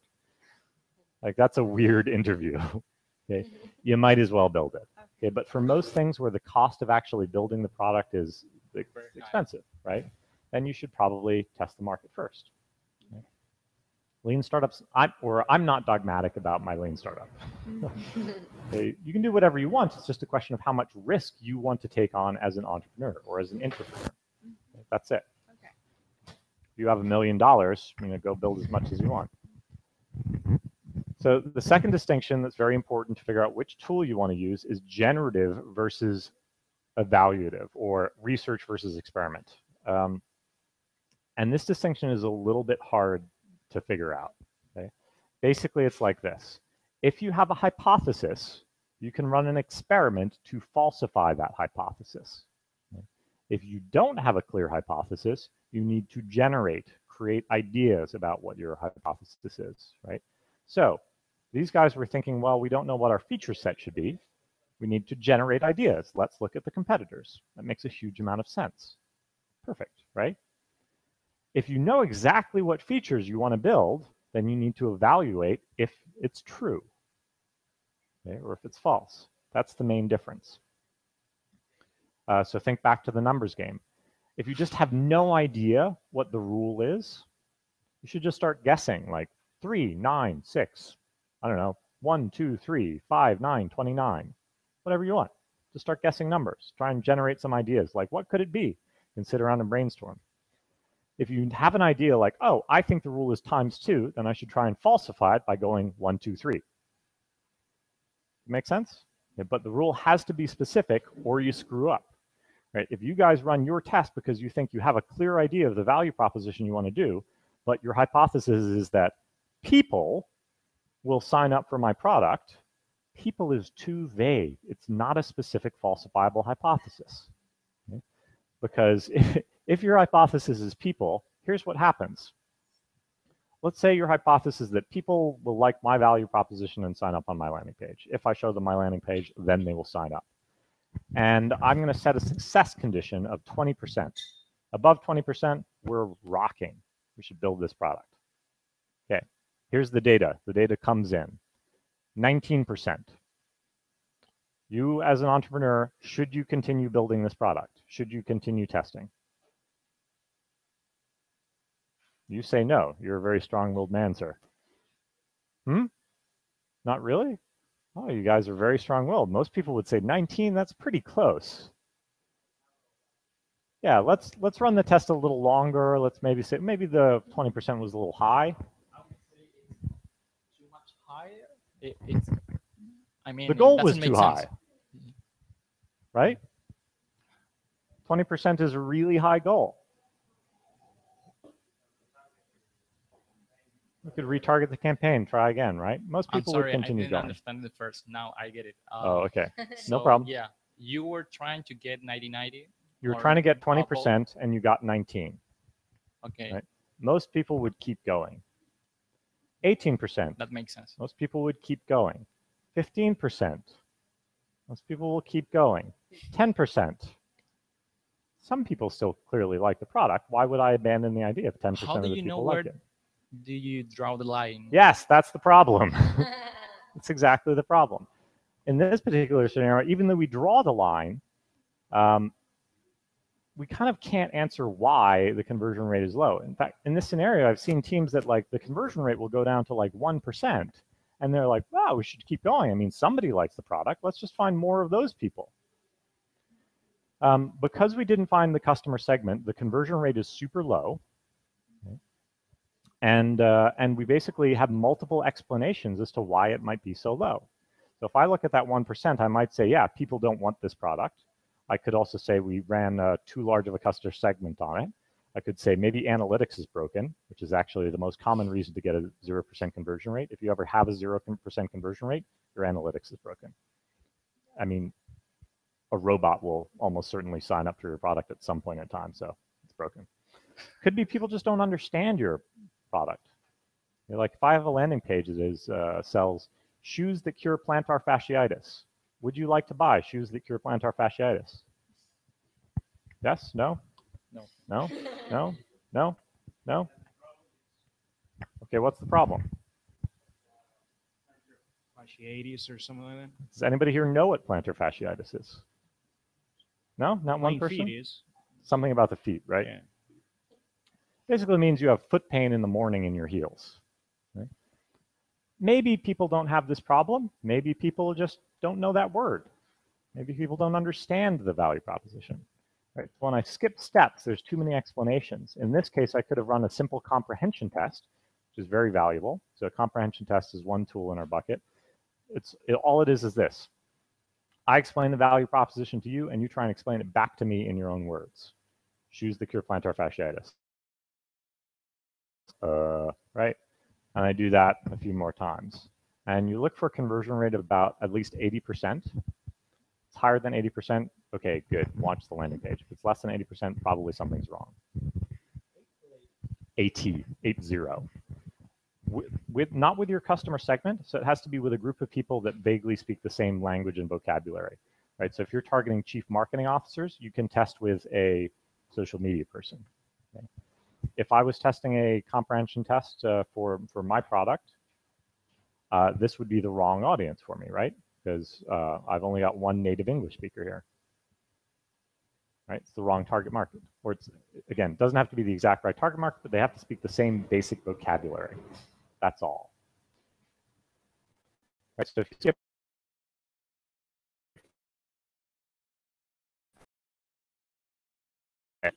or again, I'm sorry, you wanted me to read some of the things. So if you're doing generate ideas, who is our customer? I do not have a specific time. It's not a hypothesis I can falsify. How do we find them? What marketing channels? How can we solve this problem? How should we prioritize? Why do the users do that with our app? Those are generative questions. Experiments are more like, how much will they pay? That's very specific. I can test, will they pay $20? Will they pay $30? Is the new version better or worse? Are people using it? Is this solution working? How should we optimize this? These are very specific questions that you need a hypothesis for. So, and now Kenny made these, so now I feel obligated to hand them out.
Now it does that automatically. Before we did it manually. So we are attempting to apply Lean Startup to a book about Lean Startup, which gets very self-referential. So I've got a link somewhere down here, and you can just download it. I'll just skip down to that. Right, so there are a lot of different methods that you can use, but fundamentally, go to TriKro download/playbook, and I think that should forward you. If you have any problems, just email me. I know I made that website, so it's kind of buggy. Sorry, I will get out of your way so you can take a photo of the URL. But again, we'll email this presentation to you.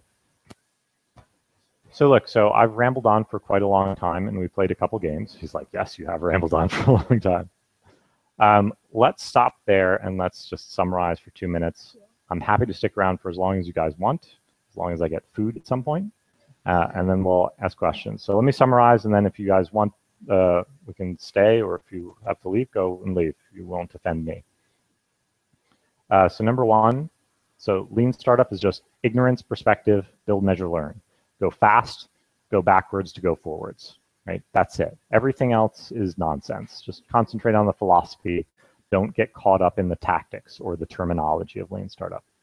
Even simpler, try something, see if it works, try something else.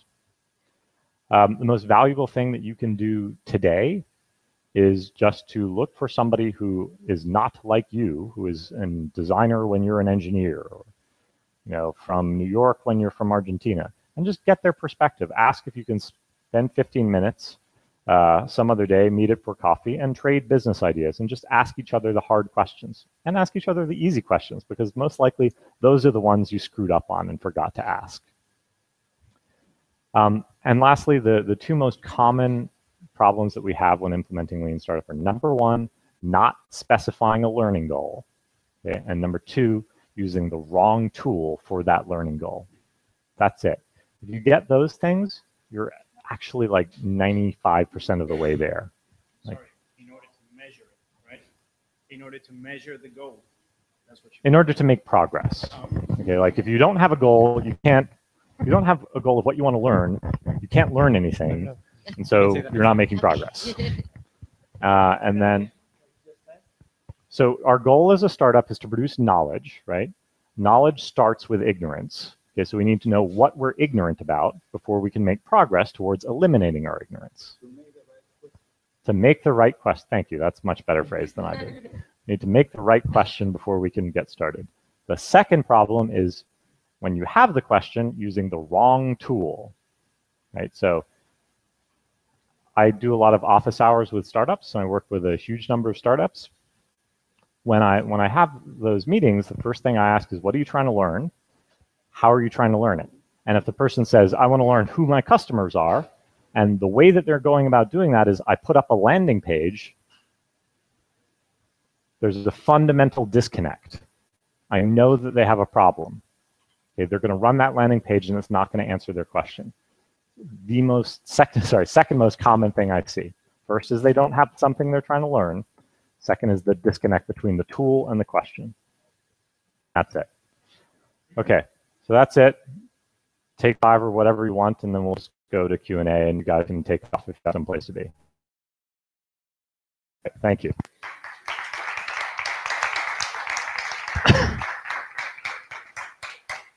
Someone have any question? Is this mine?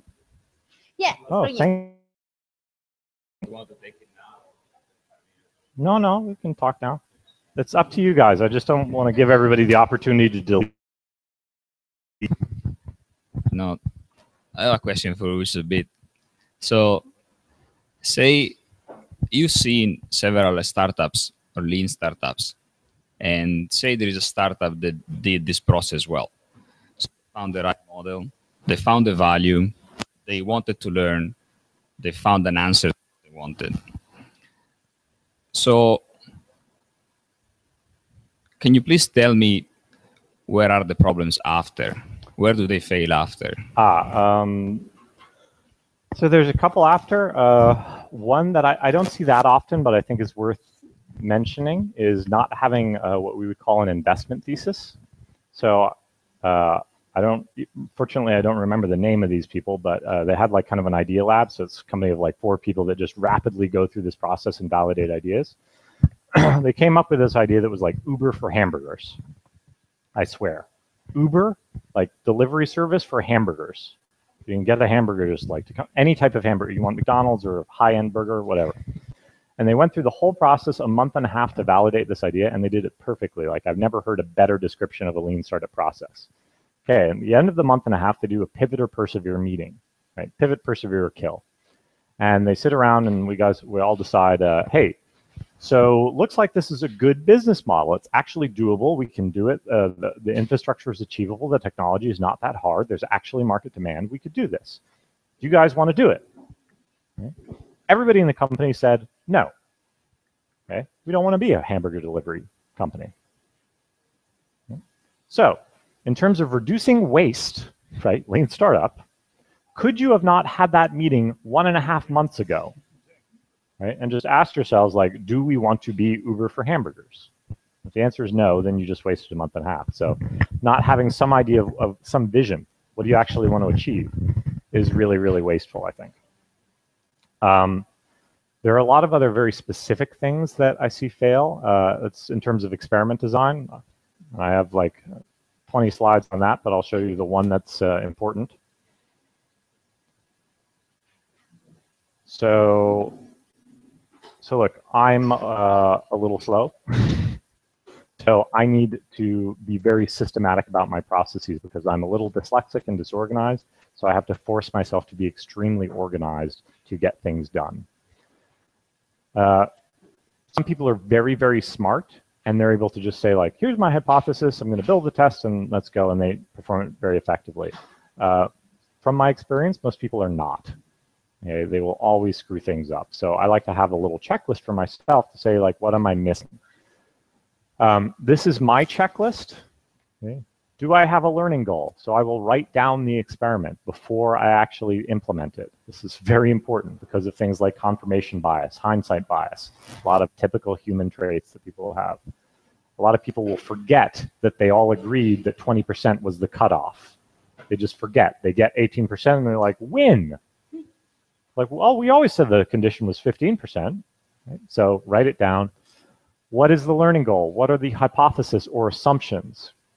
What metric? What am I actually going to measure?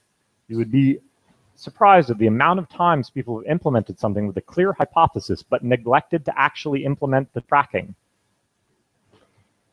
Fail condition. So this is one that's very specific. Again, if people create a success condition, typically they'll keep on pursuing that idea regardless if it hits the success condition, because 15% is pretty good, right?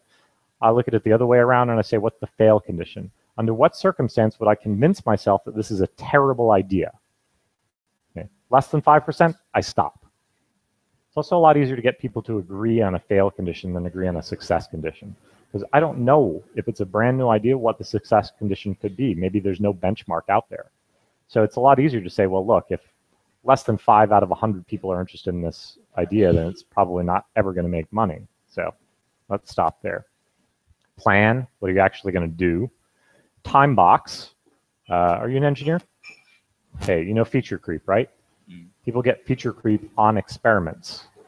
So, oh, we ran the experiment for a week. Conversion rate's 18%. Our success condition is 20%. Let's just run it for another week and see if it goes up or down. No, no, no. This is the defined experiment. It goes between these 2 times and dates. Results. Next step. You'd be amazed at the number of times people will run experiments and not write down the results. So new people come on board, they don't realize what the results are, they don't realize what's happened. That's very bad, that's wasteful.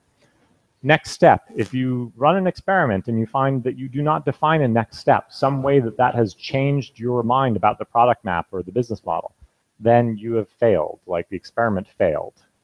Okay, the hypothesis wasn't invalidated, you just failed at running the experiment effectively. You probably defined an experiment that is not falsifiable. So it's like, oh, I want to get 20% success on my landing page. I got 19%, but let's keep building anyway because I like this idea. Or it's my boss's idea and I can't tell him no, so that happens a lot. And the last thing is what in the corporate world I would call an early stop condition. In the startup world, I affectionately call it what the fuck stop condition. That is the condition under which you would halt the experiment early because it's most likely your experiment itself is broken. So if you're going to create a landing page and you want to drive 1,000 people to that landing page within the next week to get a statistically significant sample size, you're looking for a conversion rate of 20%. What will happen in the first day, which would tell you you should shut this experiment down early? Okay. What are some things you could measure? No conversion at all. No conversion at all, right? Oh, we got 200 visits to the page and the conversion rate is 0. Maybe analytics is broken. It's not necessarily that the hypothesis is invalid. It's that probably something is broken about this experiment. What else?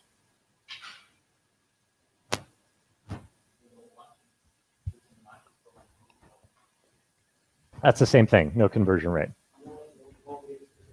No one gets to the page, right? Oh, only 50 people are getting to this page, and I've got 7 days to do it. That means I'm only going to have 350 people. That means my margin of error is going to be too big. Again, experiment is broken. I need to redefine it. Either I need to run it longer, or my marketing channel needs to be increased, something like that. This works in B2B also. Anybody here doing B2B? Really? Go figure. You're doing B2B, right? So you do direct sales? I just started until like an okay. MVP stage. But so you're probably going to have to do direct sales at some point. You need to get meetings with people. It's a 6-month sales process. So let's say that the smoke test is we want people to give us money for this product. What's one of the first things that will happen? Tell me some of the things that will happen before you make the sale. Sorry, say it again. So a B2B sales process is very often like 6 months long. Okay, so we want an early stop condition that might indicate to us that something's wrong. So name some of the things that happen before the guy signs the check and gives it to you. Well, he's not convinced by the idea when I talk to him or her. When you talk to him, so I have to have a meeting with him, right? Yeah. Okay, what else can happen before I have a meeting with him? Well, I use one of the tools, say, I don't know, a survey, although you don't like it. And then I found out that what I wanted to find out from it just until like the results from the surveys are very different from what I expected. So I decided to stop. Oh, I see where you're going. So that's a different type of test. Okay. I'm saying like, so if it's just a sales test, it could be like before I have the meeting with him, I have to set an appointment, right? Before I set the appointment, I have to send him an email.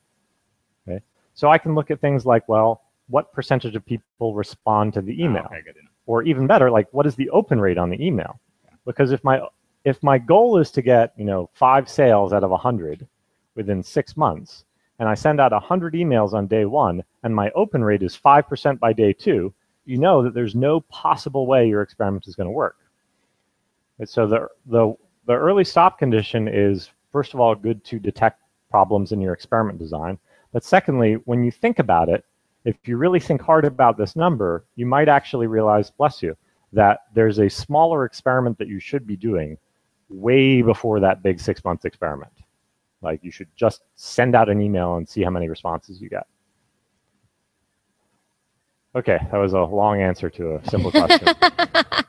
But those are the big things. Anyone have another question?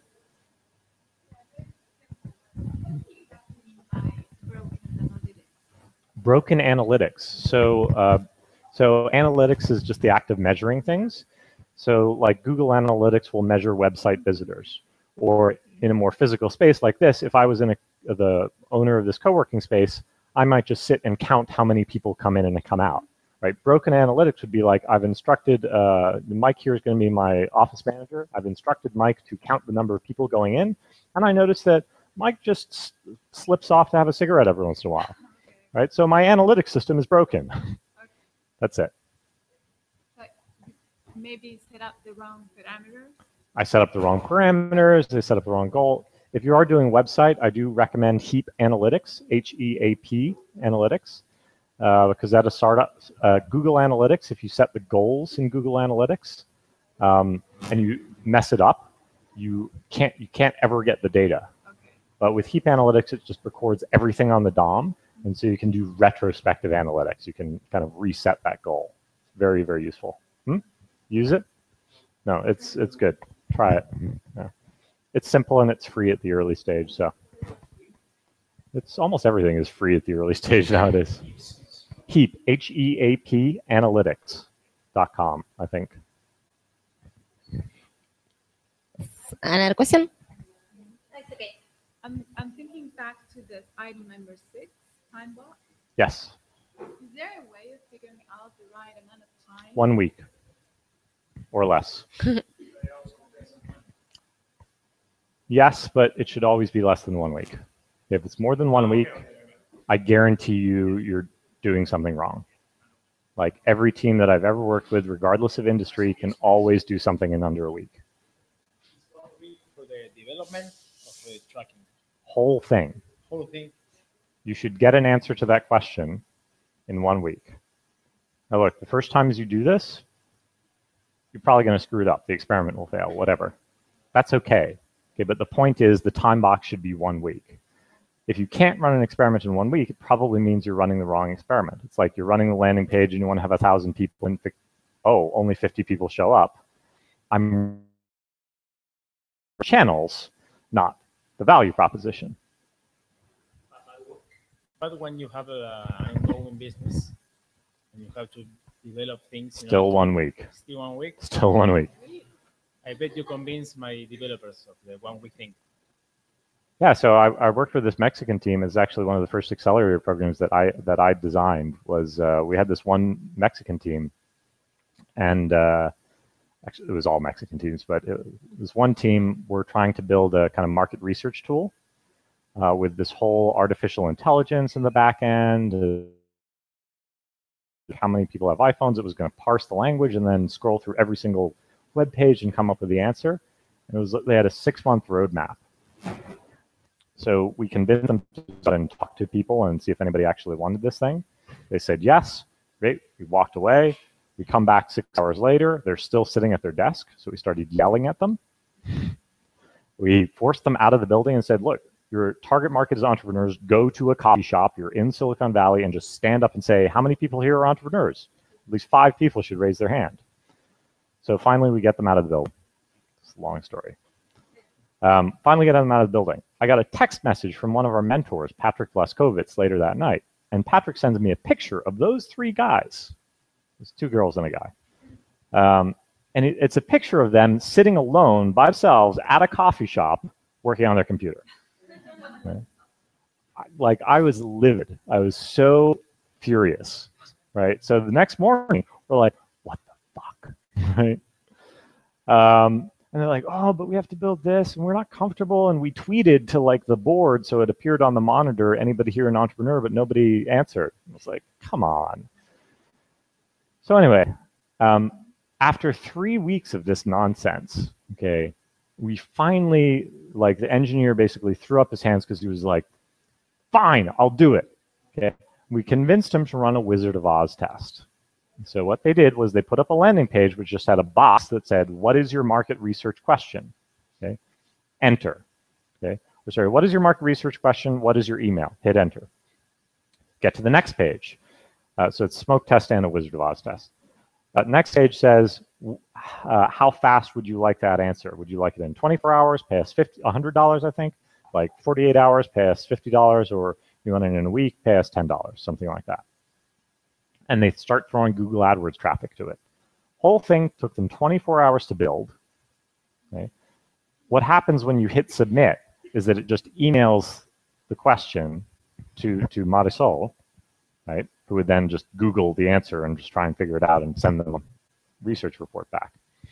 Within the first 4 hours of running that test, they had people purchasing that product. Okay. There's always a way. There's always some ridiculous reason why, no, but we need these 20 features. But you notice, like, that test cost nothing. We didn't need to build anything. CardMunch, same thing. Okay, Aardvark, same thing. Wizard of Oz test. I was working with a maritime company. It's like with a hospital, right? Same thing. Why can't we just get some blue tape and put it down on the floor? Working with a maritime company who had this really complicated thing, one of their biggest risks was whether or not the sailors could actually use the device. Right? So we don't need it to work. We just need the right levers and knobs and see if they can understand how to use it. It's always the same thing. 1 week.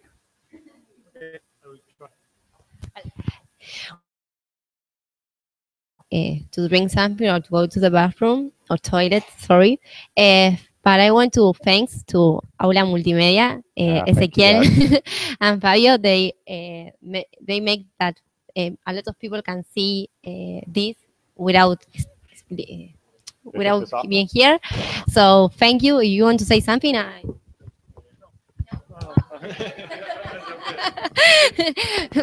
thank Tristan for his time and also for sharing his knowledge. He had a big experience, so thanks to be here and to share for the community of Argentina. Thanks a lot.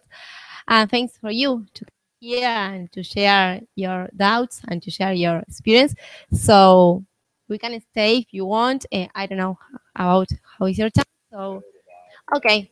So you can go to the toilet and take something to drink and we can